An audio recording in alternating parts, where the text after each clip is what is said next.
Jai गोपीजन Vallabh Jai Girivardhari Jai Yashodanandan व्रजजन Ranjan Yashodanandan व्रजजन Ranjan यमुनातीरावनचारी यमुनातीरावनचारी Jai Radha Madhav Kunj Bihari Jai Radha Madhav Kunj Bihari Hare Krishna Krishna Krishna Hare Hare Hare Ram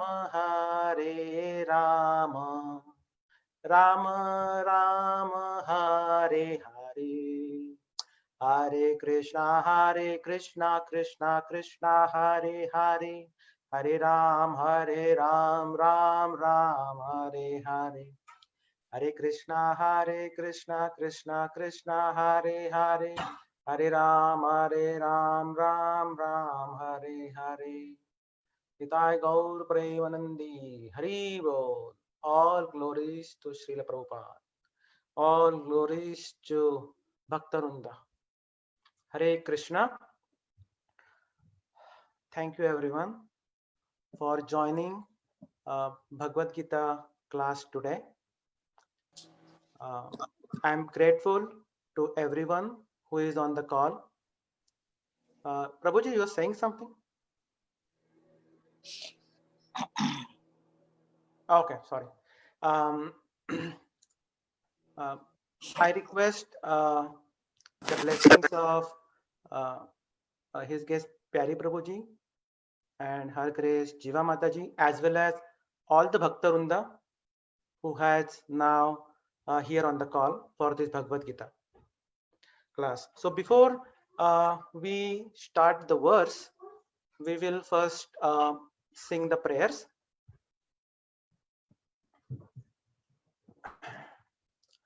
Om Ajnanatimirandhasya Jnananjanashalakaya Chakshurunmilitam Yena Tasmai Shri Gurave Namaha Shri Chaitanya Manobhishtam Stapitam Yena Bhutale Swayam Rupa Kadamayyam Dadati Swapadantikam Vandeham Shri Guru Shri Yutam Padakamalam Shri Gurum Vaishnavamscha Shri Rupam Sagrajatam Sahagana Raghunathanvitam Tam Sajivam Sadvaitam Savadutam Parijana Sahitam Krishna Chaitanya Devam Shri Radha Krishna Padan Sahagana Lalita Shri Vishakhanvitamscha He Krishna Karuna Sindhu Deenabandhu Jagatpate Gopesha Gopika Kanta Radha Kanta Namostute Tapta Kanchana Gaurangi Radhe Rundavaneshwari Vrishabhanu Sute Devi Pranamami Hari Priye Vancha Kalpa Tarubhyascha Kripa Sindhubhya Eva Cha Patitanam Pavanebhyo Vaishnavebhyo Namo Namaha Shri Krishna Chaitanya Prabhu Nityananda Shri Advaita Gadadhar Srivasadi Gaura Bhaktarunda Hare Krishna Krishna Krishna Hare Hare Hare Rama Rama Rama Hare Hare. I mean, it wasn't all roses. My parents got divorced. Hare Krishna. So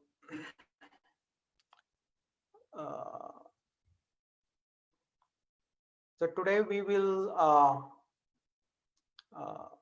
going to first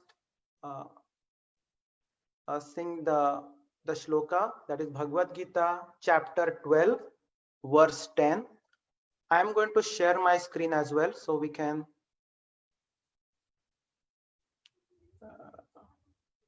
see and read.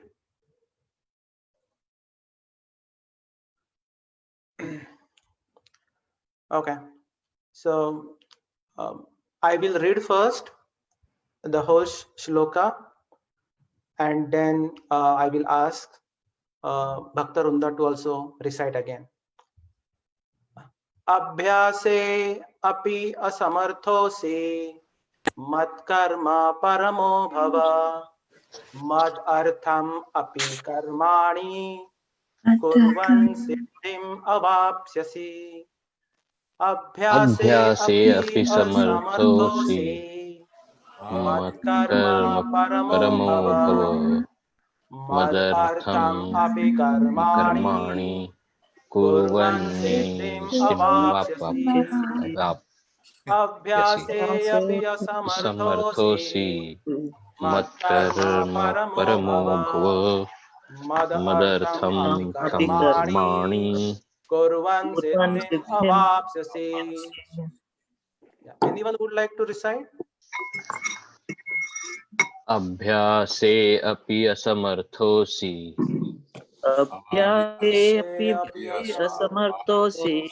matkarma paramo bhava madartham api karmani kurvanni siddhim vapyasyasi. Abhyasi api asamarthosi matkarma paramo bhava mad artham api karmani kurvan siddhim avapsyasi.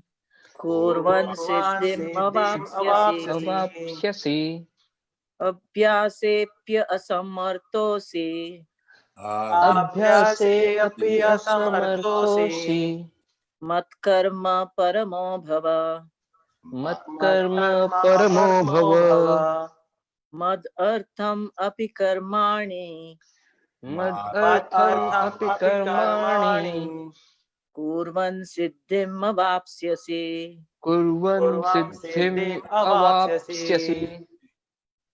Abhyasepya asamarthosi Abhyasepya asamarthosi matkarma paramo bhava matkarma paramo bhava madartham api karmani madartham api karmani kurvan siddhim avapsyasi.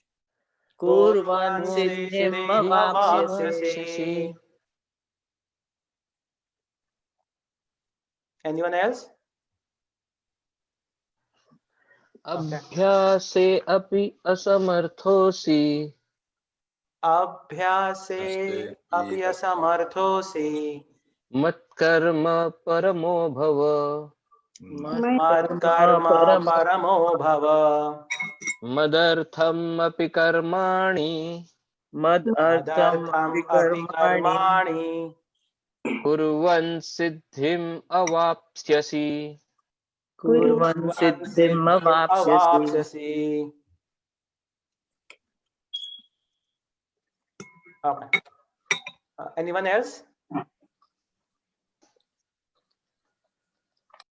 Okay. We will now say synonyms. Abhyase, Abhyase in practice. in practice. Api, Api even if. even if. Asamarthaha, Asamarthaha unable. unable. Asi, you are. You are. Mat karma, Matkarma my work. my work. Paramaha, Paramaha, dedicated to. dedicated to. Bhava, Bhava, become. become. Mat artham, Mat artham, for my sake. for my sake. Api, Api, even. even. Karmani, Karmani, work. work. Kurvan, Kurvan, performing. performing. Siddhim, Siddhim, perfection. perfection. Avapsyasi, Avapsyasi, you will achieve. you will achieve. All right. Now I will read the translation and purport. So translation and purport by A.C. Bhaktivedanta Srila Prabhupada.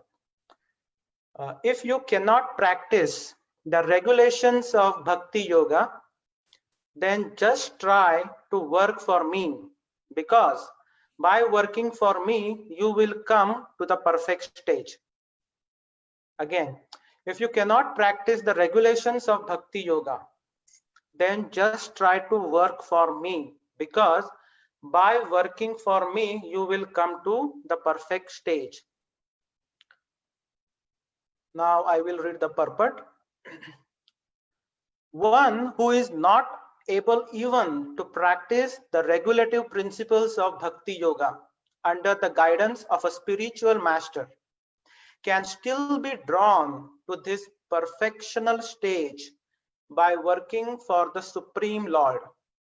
How to do this work has already been explained in the 55th verse of the 11th chapter. One should be sympathetic to the propagation of Krishna consciousness. There are many devotees who are engaged in the propagation of Krishna consciousness, and they require help. So even if one cannot directly practice the regulative principles of Bhakti Yoga, he can try to help such work. Every endeavor requires land, capital, organization, and labor. Just as in business, one requires a place to stay, some capital to use, some labor, and some organization to expand, so the same is required in the service of Krishna. The only difference is that in materialism, one works for sense gratification.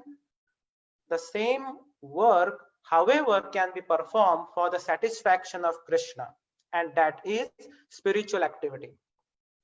If one has sufficient money, he can help in building an office or temple for propagating Krishna consciousness, or he can help with publications. There are various fields of activity, and one should be interested in such activities. If one cannot sacrifice the results of his activities, the same person can still sacrifice some percentage to propagate Krishna consciousness. This voluntary service to the cause of Krishna consciousness will help one to rise to a higher state of love for God, whereupon one becomes perfect. All right. So I will read the translation one more time. If you cannot practice the regulations of Bhakti Yoga, then just try to work for me, because by working for me, you will come to the perfect stage. Great. So this verse 12.10, before 12.10, starting from verse 12.8, 12.8, 12.9, and 12.10. So these three verses where Lord Krishna outlines a ladder of love that extends down from the highest levels to down and down and down. Now, the bhakti, these are different levels of bhakti that one can practice. In one of the Bhagavad Gita class, I heard one Srila Prabhupada comment. So he gave a very good example of sunlight. So sun, who gives sunlight, and that sunlight is for everyone, including human beings, the animals. So that is the mercy. So that's the mercy sun is giving to everyone. Now, people like human who is living in the house, he may have like all his windows open to take the mercy. Some folks may even close some of the windows. Some folks, they may have all their windows closed. So mercy exists, mercy is there. However, based on conditioning, some people are ready to take it. Some people, maybe they are struggling based on the material conditioning. So that's the same example, I think, as sunlight and the mercy, that Krishna's love is available, right? So it's for everyone. Now, depending upon the level of conditioning, because due to conditioning, a living entity fall down to the material world, and some are at different levels. Some have done a good progress in meaning from material knowledge towards the spiritual knowledge. So there are entities at different levels, and for each level, I think this bhakti, this verses specifically 12.8, 9 and 10, where Krishna gives like what to be done at different levels. So how to practice devotional service. This chapter 12 is all about devotional service. So if we look at starting, I think I feel it will be really good. We just refresh quickly what was said in 12.8, 12.9, and then we'll start with 12.10. Just a refresher, I think a very nice class by Ganpati Govind Prabhuji, who actually help us, who actually explains so nicely about 12.8 and 12.9. So in 12.8, so Krishna talks about that's a topmost level. So where Krishna says, just fix your mind upon me, engage all your intelligence in me. What this means, so this is most topmost. When we say topmost, there is the devotee who is at this level, right? So who is engaged in the Krishna's devotional service, right? He lives in a direct relationship with the Supreme Lord. One example that came to my mind is Mother Yashoda. Mother Yashoda, I think, Mother Yashoda, as per Bhagavatam, so when the Krishna is not around and when she is engaged in the house chores, maybe a churning butters. So when she churned butter, spontaneously she used to sing poems, and those poems, she actually make those poems on the fly. And those poems are all about the Krishna, whatever pastime she's experiencing. So this comes spontaneously. There is no regulations. There is no regulations such as we have to do certain things at right time. This all comes within the heart. So that's one example come to my mind where devotees, like their mind, their intelligence is constantly fixed on Krishna, and they continuously engage in that devotional service. Then the next verse is 12.9, where Krishna says, if that is not possible, then then what should be done? Then you should exhibit, you should do devotional service that is following the regulative principles, and more importantly, regulative principle under the guidance of a spiritual master. Now, for those regulative principles include activities such as waking up early in the morning, taking bath, doing Mangala Arati, attending Bhagavatam, Bhagavad Gita on a regular basis, cooking, doing deity worship. So these are the devotional services for whom who cannot actually, they don't have still the transcendental love yet, but they have a faith on Krishna, and they can practice this sadhana bhakti following these regulative principles, more importantly under the guidance of spiritual master. So that regulative, when a devotee perform those devotional service under the guidance of spiritual master, Krishna, I think 12.9, he clearly says that will develop a desire to attain me, right? So that's the, now starting with the topmost level, going to one level down. And now from 12.9, now today's verse is 12.10. That is where now Krishna is going to one level down. So what down means, even for those who cannot even do devotional service by following regulative principles, then what next? So if we see here, Krishna is thinking for every living entities who are nothing but the part and parcel of himself. So he's thinking of everyone.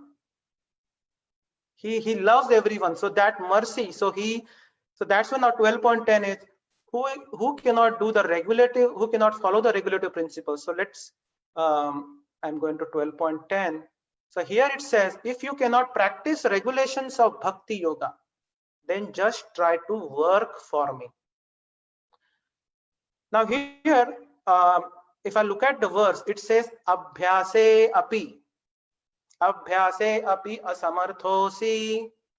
So what is abhyase?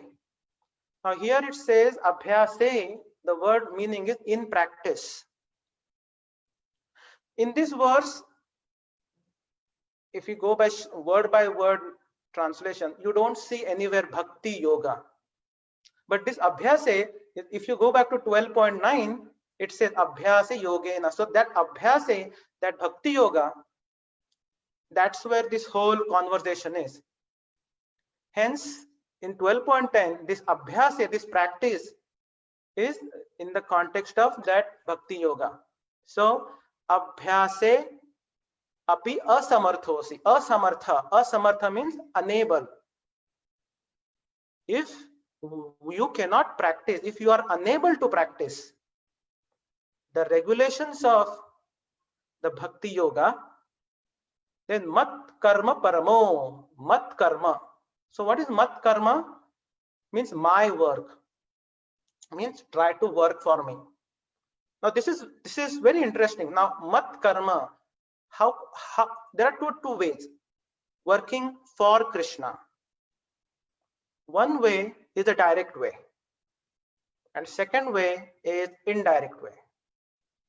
Now let's talk about direct way. How can we work directly for Krishna? So a good example is doing services in the temple.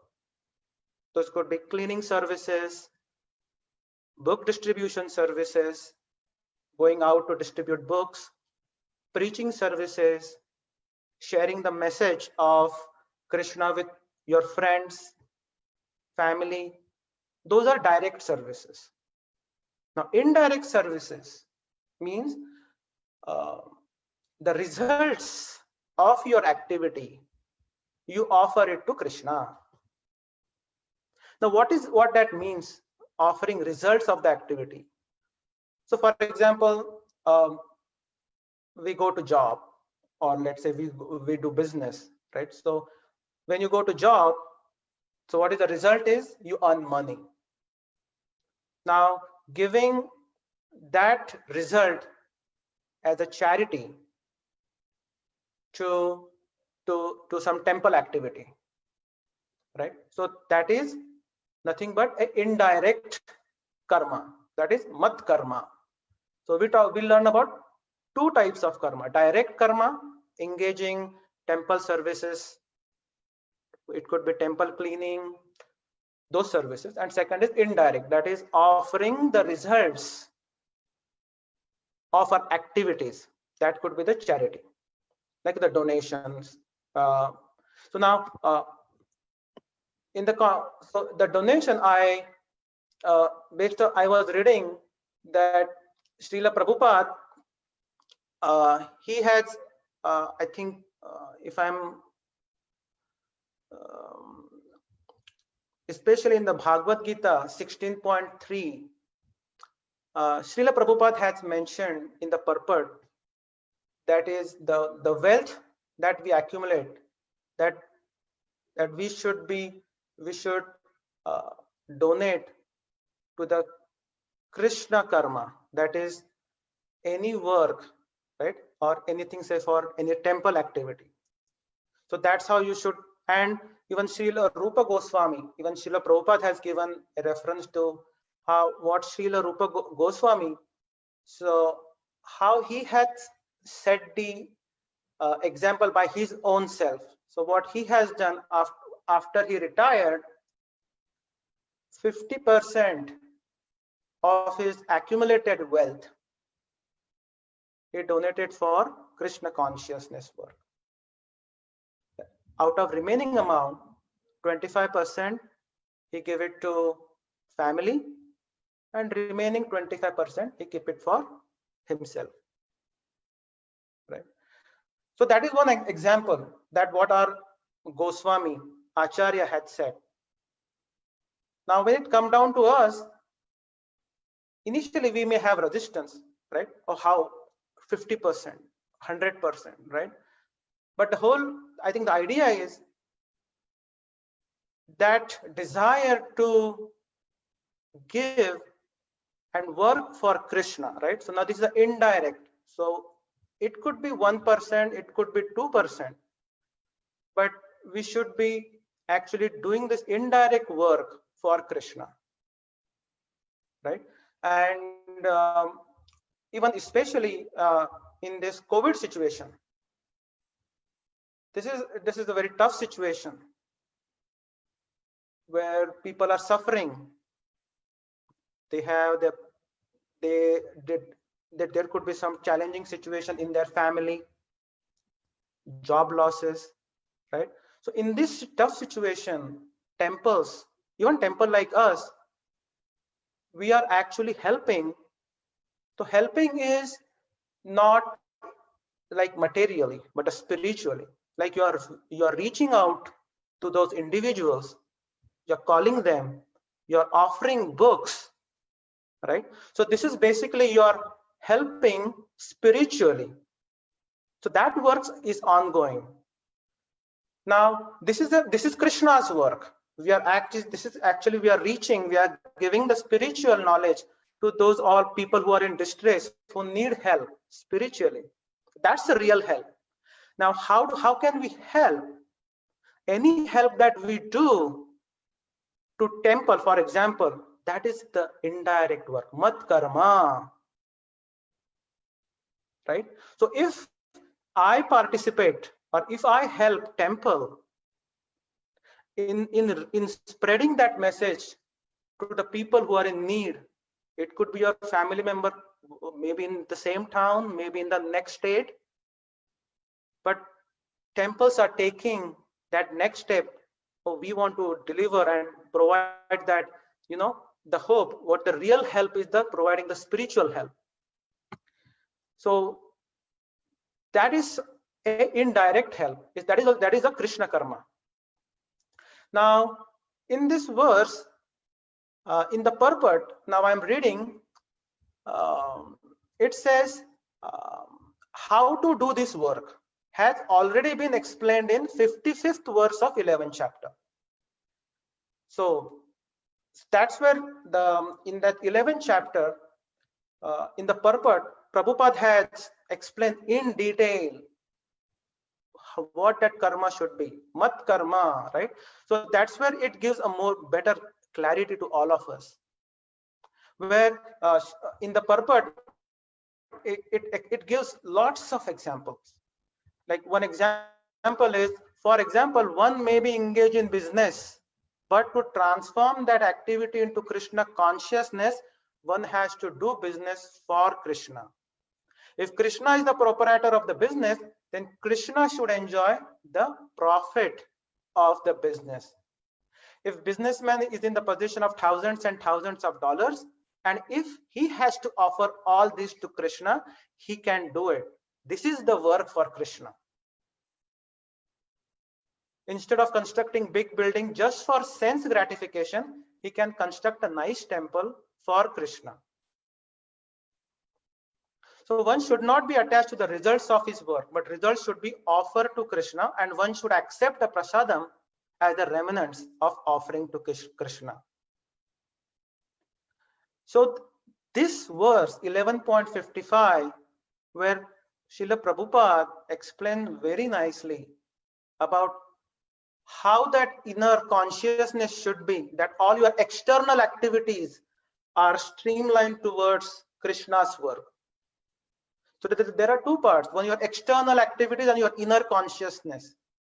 So your inner consciousness, as if it is in the work of Krishna, so that your external activities are aligned towards that outcome.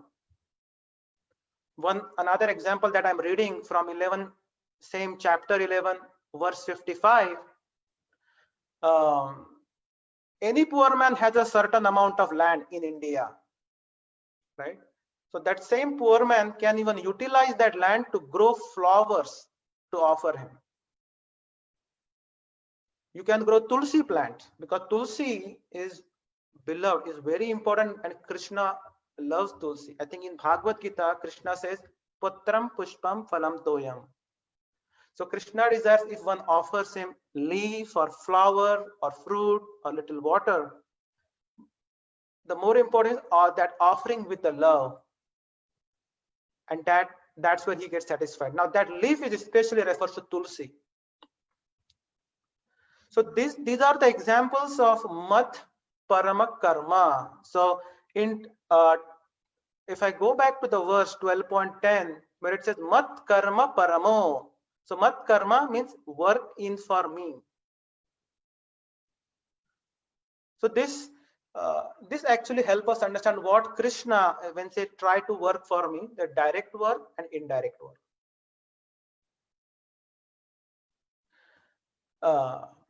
Now I'm again going back to the purport, where it says there are many devotees who are engaged in the propagation of Krishna consciousness, and they require help. Okay, and so even if one cannot directly practice regulative principles, he can try to help such work. So when we say there are many devotees, so let's say in ISKCON, right? Srila Prabhupada, disciples of Srila Prabhupada, Srila Prabhupada is Acharya, and there are disciples of Srila Prabhupada. When we see them, we see that they are constantly engaged in the propagation of Krishna consciousness, whether it is in the Western world or in India or throughout the world. And definitely they require help. So that's where this purport says that one can try to help such work. Now every endeavor requires land, capital, organization, and labor, right? So if we take example of, say, constructing an apartment, then you need a land, you need a capital, that are finances, you need labor, a skilled resource, you need organization, you need a management who come up with a plan, execute the plan, and get that apartment constructed. Apartment building construction is done, right? So this is the example given by Srila Prabhupada, just to explain this better. Now, if the same work, so for this requirement is also needed for in the service of Krishna. For instance, when we build a new temple, right? So exactly the same, the labor, the capital, the organization, organization, land, these are all needed. So this is where now where the Srila Prabhupada in the purport, it says the only difference is that in materialism, one work for sense gratification. The same work, however, can be performed for the satisfaction of Krishna, and that is spiritual activity. If one has sufficient money, he can help in building office or temple for propagating Krishna consciousness, or he can help with publications. So I think Srila Prabhupada has explained this work for Krishna with examples that really help us understand in detail, even on day-to-day activities, what those works are.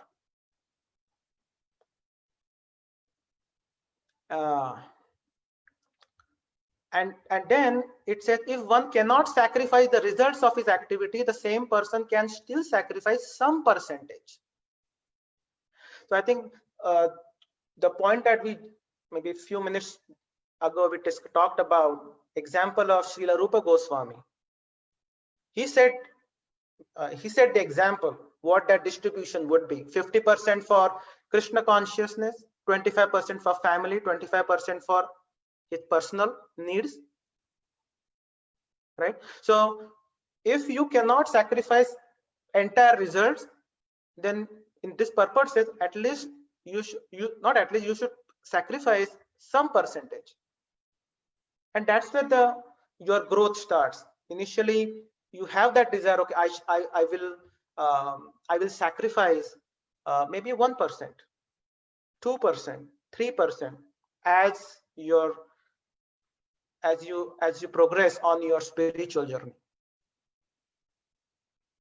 And then finally the last sentence, it says this voluntary service to the cause of Krishna consciousness will help one to rise to a higher state of love for God.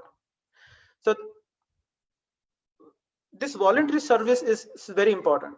So service which is a voluntary service means you do a service without, so my understanding of voluntary service, you do a service without any expectations of any returns. You do this service. More importantly, in this world we see there are many voluntary service. People do voluntary service for some philanthropic activity as well. But here Srila Prabhupada is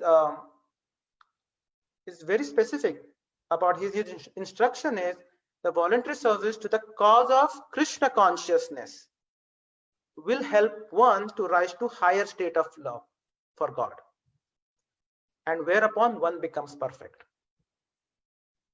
So that's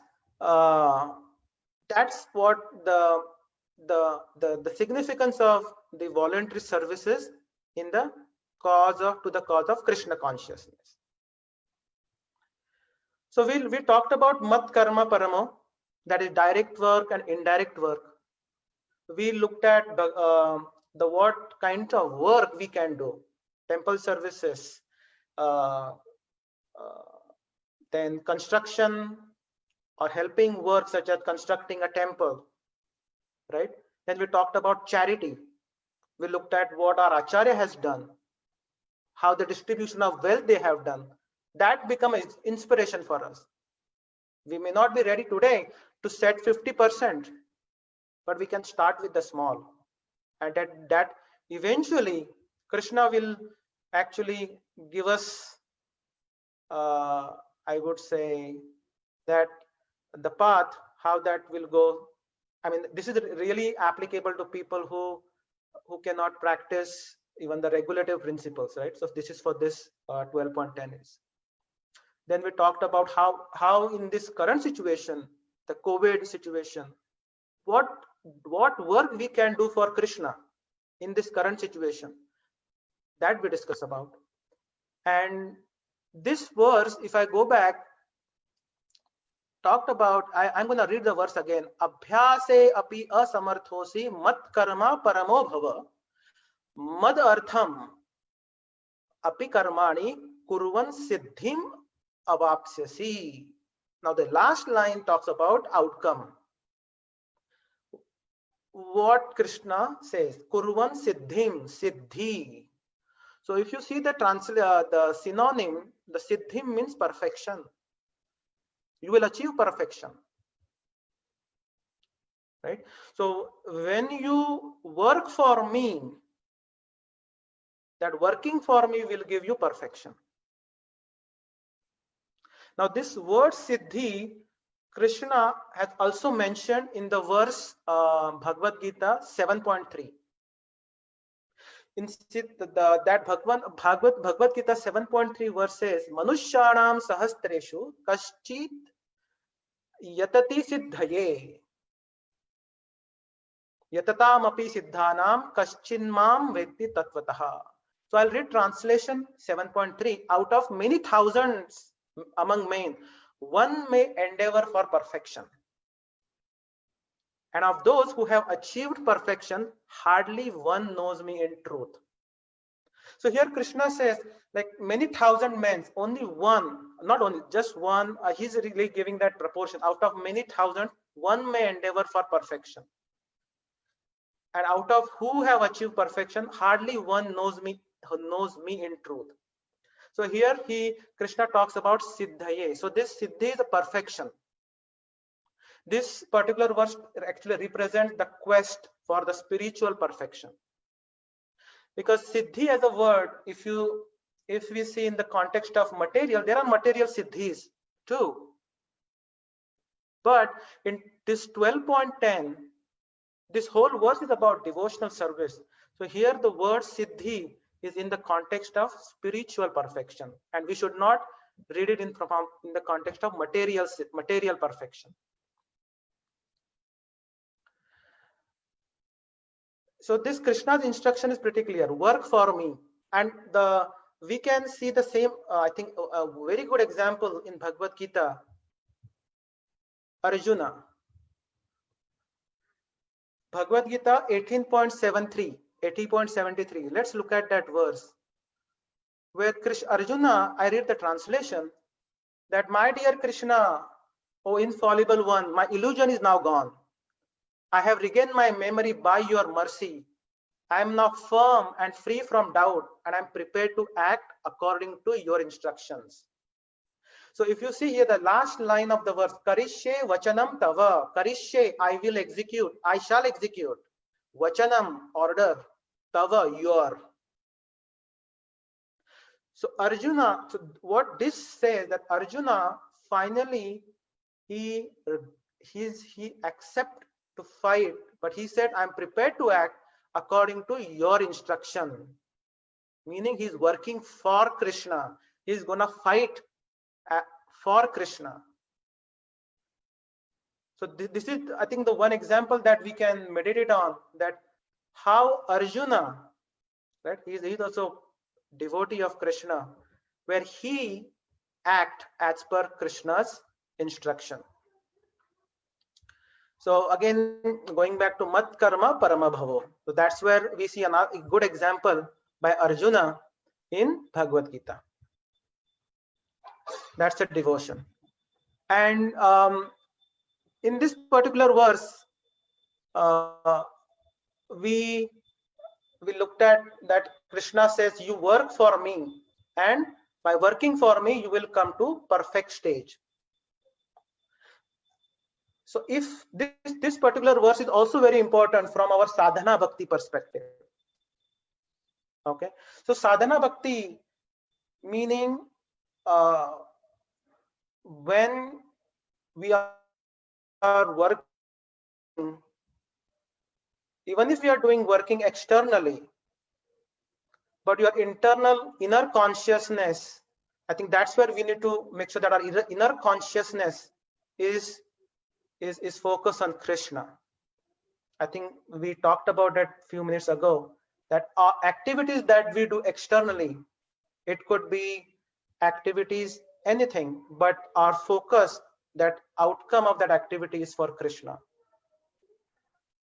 So this is going back to the levels, how we can practice this devotional service, the way we start this lecture, starting with 12.8, which is for those exalted souls, right? The topmost bhakti, where those exalted souls are constantly thinking of, their mind intelligent, it's constantly fixed on Krishna. 12.9, even if some are not there yet, who don't have the love of God yet, but they have a faith on Krishna, they can execute the regulative principles under the guidance of spiritual master. And the third level is 12.10. Even if you are unable to perform regulative principles, then you can work for Krishna. So I think that's how this Krishna is guiding. And if we see here, he's accommodating everybody, not saying, oh, if you cannot do regulative principles, there is nothing for you. No, there is no way. You just continue your material life. No, Krishna is giving this for every level, because he knows that there are living entities in different states, in different conditioning.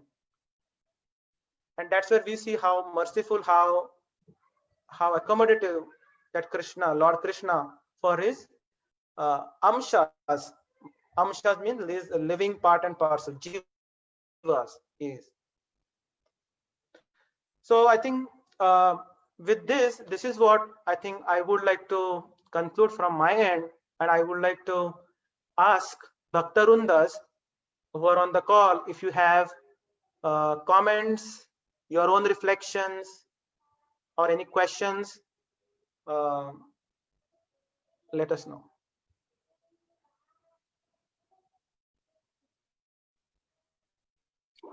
Hare Krishna, Prabhuji. Hare Krishna. Hare Krishna. Prabhu, first of all, wonderful class. You got lot of insights. So I have a doubt, Prabhu. So you are saying about the 3 levels, right? First is completely fixing our thoughts on Krishna, and second is that if you cannot follow under the guidance of spiritual master, follow the regulative principles, and then if not, then the third level where you just do your work and give my think about me. Is it something that the layers, Prabhu, like karma yoga, Gyan yoga, and then bhakti yoga, Prabhu, that if you cannot perform if you cannot do bhakti yoga, then do the next level of yoga, if not, then do karma yoga? In Bhagavad Gita, we have the chapter wise the inclination, right, Prabhu? If you can do bhakti yoga, if you cannot follow bhakti yoga, then you can do this yoga. Is that any correlation between the types of yoga to the levels that you said, Prabhu? This I will try to answer, and definitely I will also ask if somebody want to comment on it. These 3 verses that we looked at, 12.8, 9 and 10, these are primarily around the bhakti yoga. That's what my understanding is. And I understood your question, the correlation of these levels to bhakti yoga, to dhyana yoga, and to karma yoga, right? I would actually ask if Bhaktarunda on the call, if they have any feedback. I'm still thinking before I comment anything on it, Prabhuji. In my reading and so far what I heard, I haven't probably got this particular kind of a relationship between the different levels of yogas and these levels of practicing the bhakti so far. Anybody on the call would like to comment to Prabhuji's question?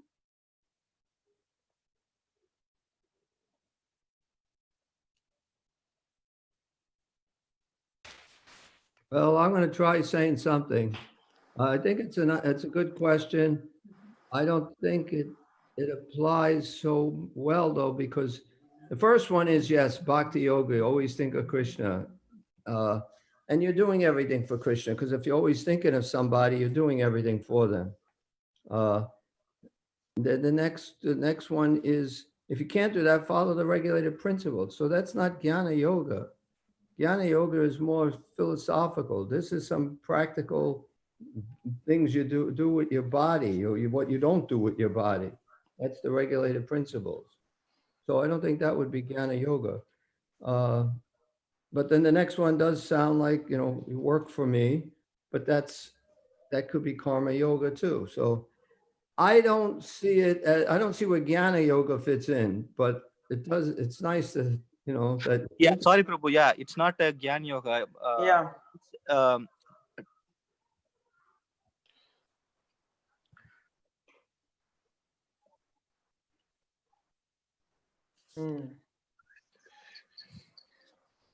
Thank you, Prabhuji. I think that's helpful. Actually, that at least the first two things, that's pretty, I think that clear to me. This is Ramti Govindas. I have a comment here. So I would agree with what Pyari Prabhu and Madhukanta Prabhu said. This is basically, we are into hardcore bhakti section now. So all we are discussing are different levels of bhakti, and we are not talking about any other yoga here. And at least my opinion is that this verse 10.10 doesn't talk about karma yoga, because in karma yoga, what we do is we just renounce the results. It's not that we offer those results to Krishna. It's different to offer the results to Krishna.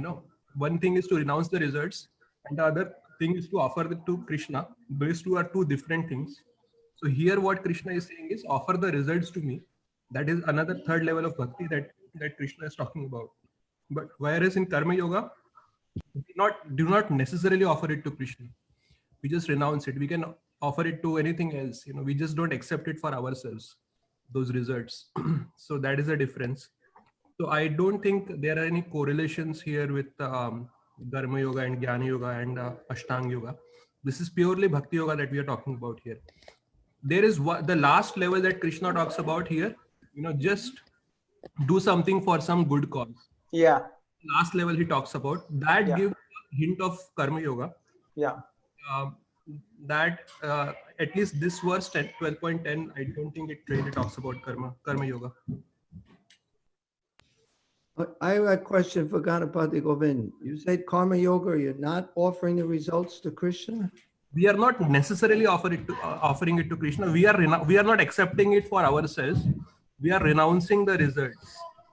So my understanding of Karma Yoga, Prabhuji, is that the focus of Karma Yoga is on our liberation. I want to attain liberation. And for that purpose, I understand that I am not this body, I am the soul. Therefore, I will work to do my duty. I will not accept anything which is not necessary for me. So I understand that I have to eat to maintain my body. So that is necessary. But beyond that, I will not accept anything. So I don't accept anything which is not necessary for my maintenance and sustenance. So I just renounce those results which are not needed for me. So now renounce, we can offer it to Krishna, but that is not necessary. There are people who may offer it for something else. So, people who are giving profuse charity for some other cause, that can also be considered as some kind of karma yoga.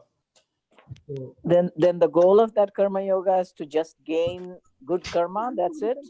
Karma yoga, there is not so much positive knowledge about God.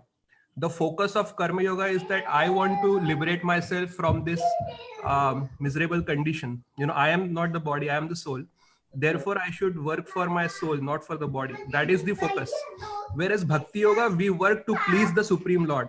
That is our focus in Bhakti Yoga.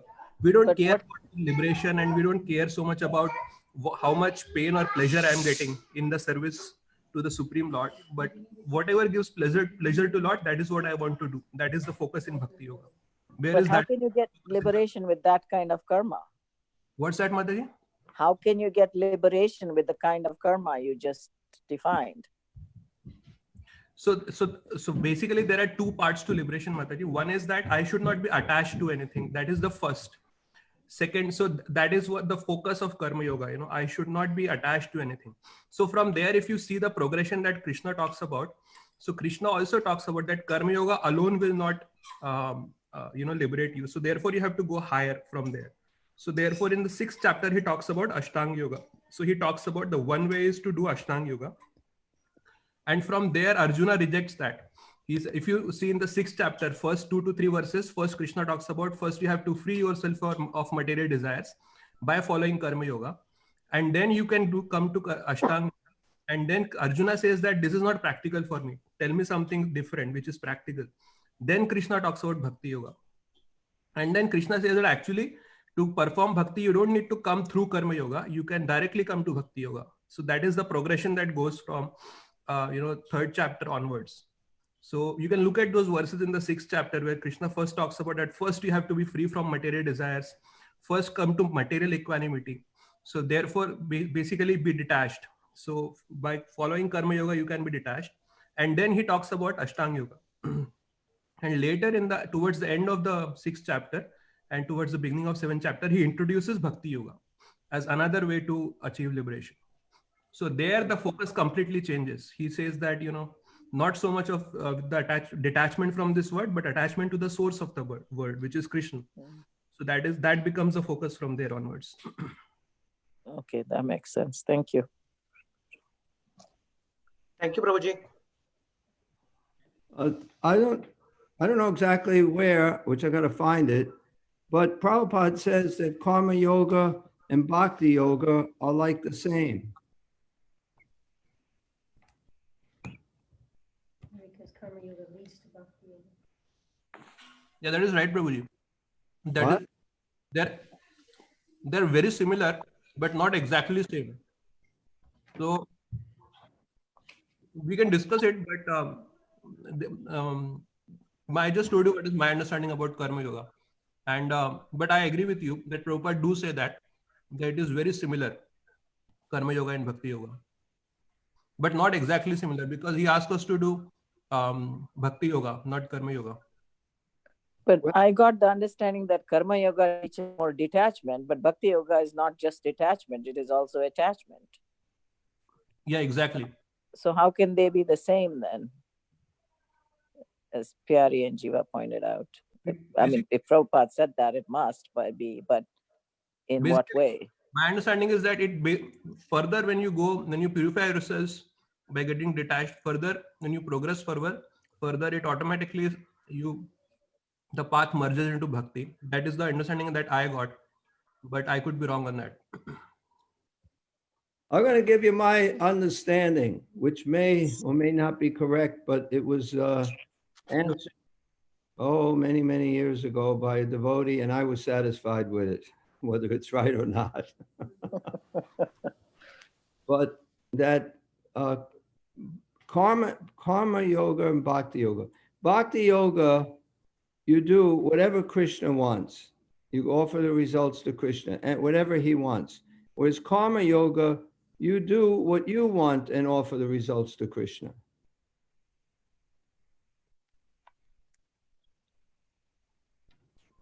Krishna wants you to do a certain thing, and karma yoga, you'd rather do something else, so I'll do this instead and offer the results to Krishna.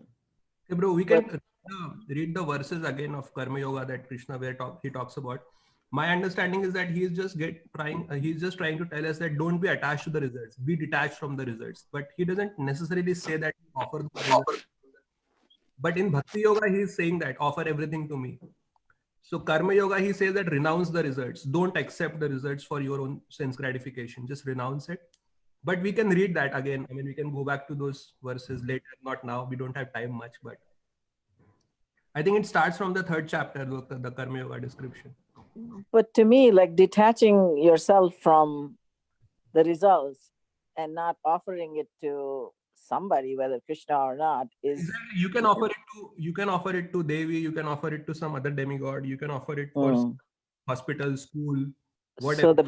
the bigger gain is more detachment and not necessarily attachment You don't to have to get Krishna. attached to your wealth, to your property, your Mhm. Yeah, it's that's the plus in karma yoga. You have to be detached from the results. So yeah, but in bhakti, the attachment is to Krishna. Not so much about detachment, but attachment to Krishna. Whatever we have, we offer it to Krishna and try to serve Krishna. And we don't even Yeah. bother about our own liberation and all that stuff. but I can see how detachment can grow into, greater and greater growth towards attachment to the highest. And I think in the next verse, right, Mataji, where Srila Prabhupada says, because next verse is more about you give charity and you give just charity. I mean, that's where your detachment starts. But then Prabhupada said this is also recommended because by the practice of giving up the fruits of one activities, it's sure to purify his mind gradually. And in that purified stage of mind, one becomes able to understand Krishna consciousness. So he actually providing that path, that how gradually that practice of giving up eventually purify the stage of mind. Mm-hmm. Okay, in the Bhagavad Gita 6:20 to 23 in the purport, the best practice of yoga in this age is Krishna consciousness, which is not baffling. A Krishna conscious person is so happy that his occupation is happy in his occupation that he does not aspire after any other happiness. There are many impediments, especially in this age of hypocrisy, to practicing Hatha Yoga, Dhyana Yoga, and Jnana Yoga. But there is no such problem in executing Karma Yoga or Bhakti Yoga.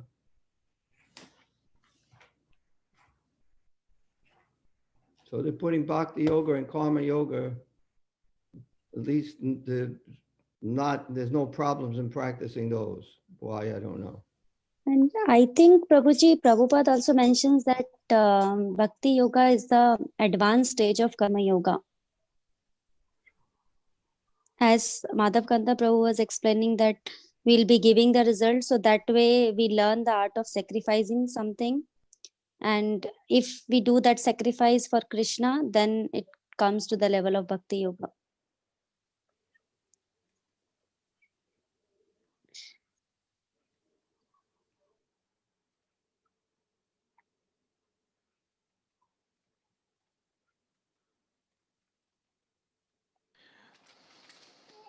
Hare Krishna, Prabhuji.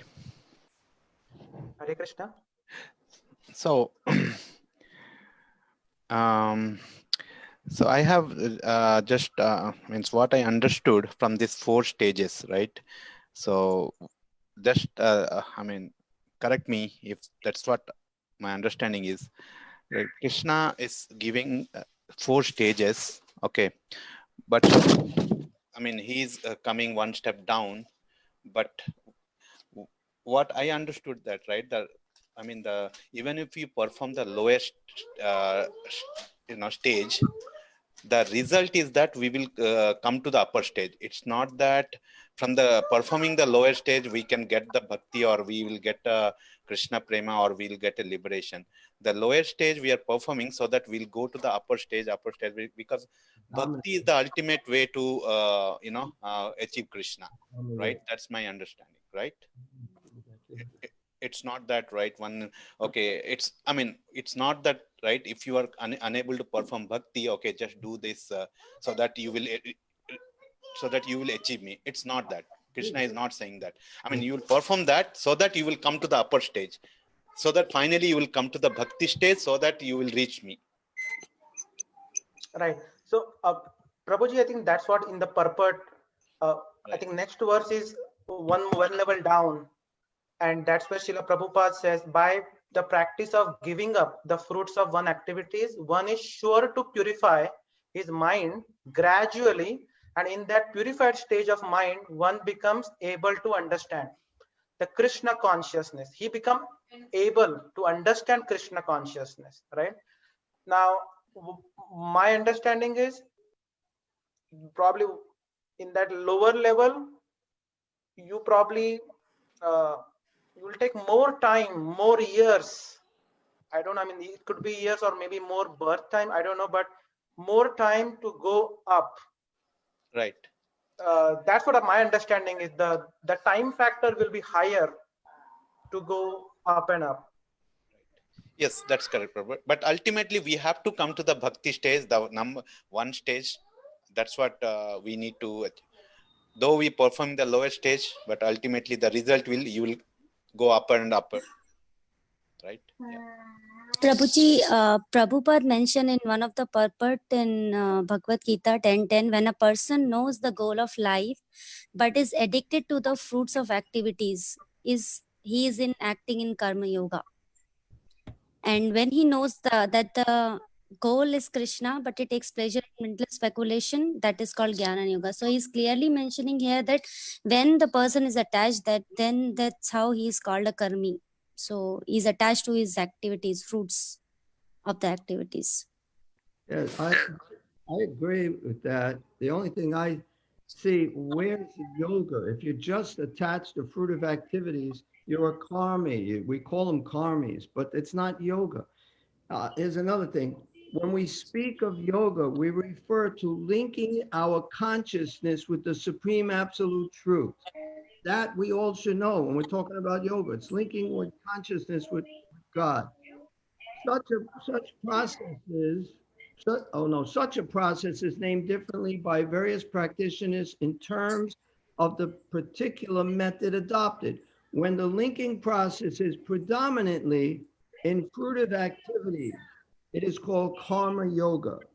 When it is predominantly empirical, it is called jnana yoga. And when it is predominantly in devotional relationships with the Supreme Lord, it is called bhakti yoga. So now when it's predominantly in fruitive activities, it's called karma yoga. But what does it mean predominantly? Maybe it means, I'm just speculating, that I do some yoga of some sort, not just hatha yoga or something, but I do something to really link up, but I'm also interested in fruitive activity. So that's not pure. That wouldn't be pure karma yoga. I kind of still think in your fruitive activities, but you offer the results of the fruit of your activities to Krishna. But you want to do what you want to do. Anyway, I'm not sure. That's all. I quit. It's past time. You can end. You won, Prabhu. You won. What? You won. I didn't win. But I think I did anyway.